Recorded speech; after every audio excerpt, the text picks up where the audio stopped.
대한민국 중장년 구직시장이 나에게 들이민 성적표는 잔인하리 많지 차가웠다. 나이 50의 퇴직자에게 허락된 자리가 고작 몇 년을 핏똥 싸며 몸을 굴려도 월 300만 원을 주기 힘든 고된 노동뿐이라는 현실을 마주했을 때 가슴 한구석이 턱 하고 막혀왔다. 하지만 시간 낭비를 죄악으로 여기는 나에게 절망은 그저 사치일 뿐이었다. 지독한 안개 속에서 길을 잃었던 그 늦은 밤, 내 머릿속을 스치고 지나간 희망 리턴 패키지 강사의 무심한 한마디가 내 가슴속 마지막 불씨를 당겼다. 영어를 잘하시면 차라리 해외 취업 쪽을 알아보세요.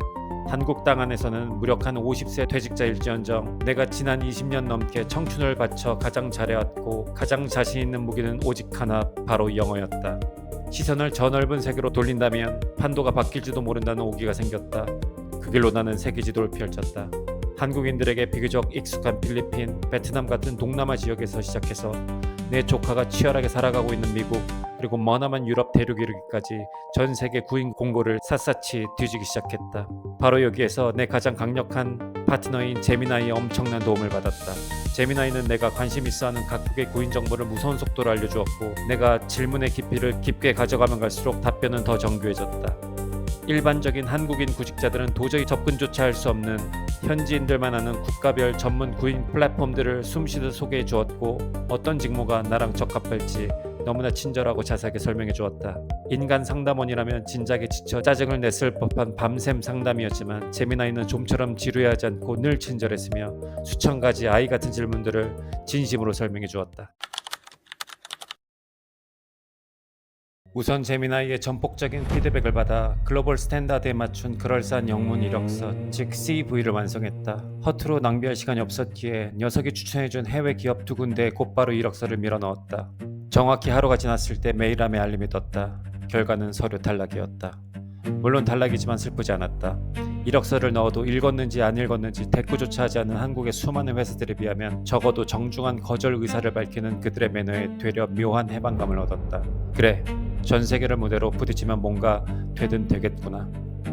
그렇게 하루 이틀 밤을 새우며 제미나이와 치열하게 세계 지도를 훑던 중 화면엔 낯선 도시 이름이 선명하게 바뀌었다. 중동의 허브 두바이였다.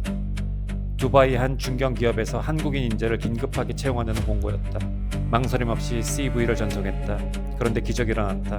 이력서를 제출하고 불과 1시간도 채 지나지 않았을 때 서류 합격 통보와 함께 곧바로 면접을 잡자는 현지 인사 담당자의 다급한 이메일이 날아온 것이었다. 중동에서 전쟁이 나서 사람이 그렇게 급한 건가? 순간 실수와 함께 오기가 발동했다. 에라 모르겠다. 저 멀리 중동 땅에서 미사일 맞아 죽으나 이 차가운 한국 땅에서 무력하게 백수로 굶어 죽으나 어차피 죽는 건 매한가지다. 갈 곳 없는 나이 50에 기회를 주겠다는데 쫄 이유가 뭐가 있겠는가. 나는 극단의 효율충답게 메일을 보낸 시간으로부터 단 4시간 뒤로 인터뷰 스케줄을 확정지어 답장을 보내버렸다. 칼을 뽑았으면 곧바로 내리쳐야 직성이 풀리는 내 지독한 성향의 발현이었다. 나는 곧바로 제미나이에게 관련 업무 직무와 인터뷰 요령 등 예상 질문과 답변을 도움받아 출력해서 달달 외우기 시작했다. 인터뷰 시간이 다가오기 전 샤워를 하고 간만에 장롱에서 쾌쾌한 냄새가 나는 정장과 넥타이를 꺼내 차려입었다. 초조한 마음으로 미팅 플랫폼을 켜고 컴퓨터 카메라를 응시했다. 그런데 약속 시간이 지났는데도 면접관은 나타나지 않았다. 에이, 그럼 그렇지. 20분이라는 긴 시간을 하염없이 기다리며 나는 이메일에다가 욕을 한 바가지 써줄까 하다가 마음을 간신히 가다듬었다. 그리고는 기다렸는데 오지 않으셨습니다. 스케줄을 다시 잡고 싶습니다. 라고 담담하게 이메일을 쓰고 허탈하게 미팅을 끝내려던 바로 그 순간 갑자기 노트북에서 띵동하며 그가 나타났다. 그는 연신 미안하다고 말하며 자연스럽게 인터뷰로 나를 이끌었다. 그가 소개해주는 업무 내용과 대략적인 개요는 100% 완벽하게 이해가 되는 내용이었고 나 역시 준비한 대로 막힘없이 나를 어필했다. 30분의 폭풍 같은 인터뷰가 끝나고 면접관은 만족스러운 표정으로 다음날 임원진과 2차 면접이 있다고 알려주었다. 나는 환하게 웃는 얼굴로 미팅을 끝냈다. 다음날 오전 다시 한번 인터뷰 시간을 조율하는 이메일이 왔고 이번에도 나는 가장 빠른 시간에 스케줄을 잡았다. 2차 인터뷰는 대략적인 회사의 구체적인 업무 내용과 근무 조건에 관한 것이었다. 어느 정도 구직 공고를 통해 조건을 알고 있었지만 회사 최고 임원으로부터 친절하게 직접 소개를 받으니 엉덩이가 들썩거리기 시작했다. 항공권 지원, 숙소 지원, 공과금 지원, 식사 제공, 의료보험 제공, 퇴직금 제공, 연차 제공 등등 입이 떡 벌어지는 조건들이 쏟아졌다. 내가 너무 흥분했던 탓일까? 가장 중요한 급여 부분을 제대로 듣지 못했다. 2천? 3천 달러인가?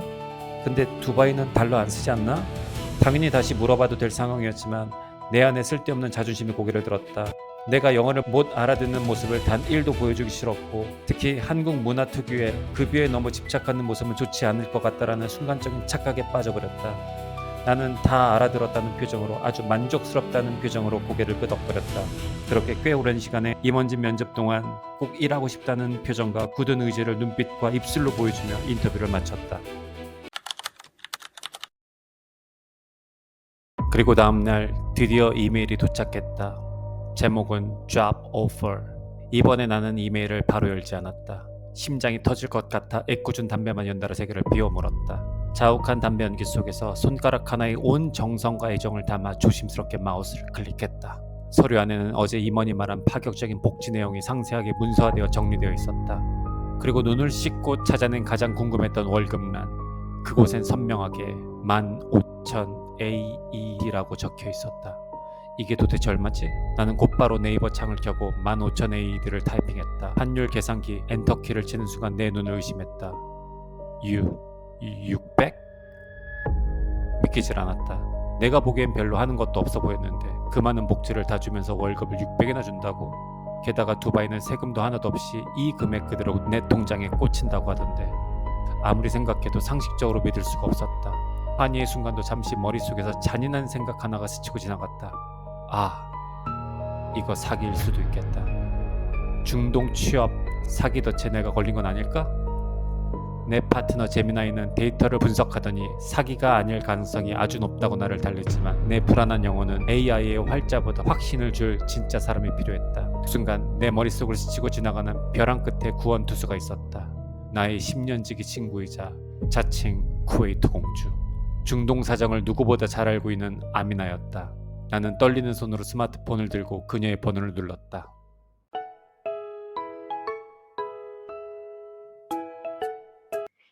Hello.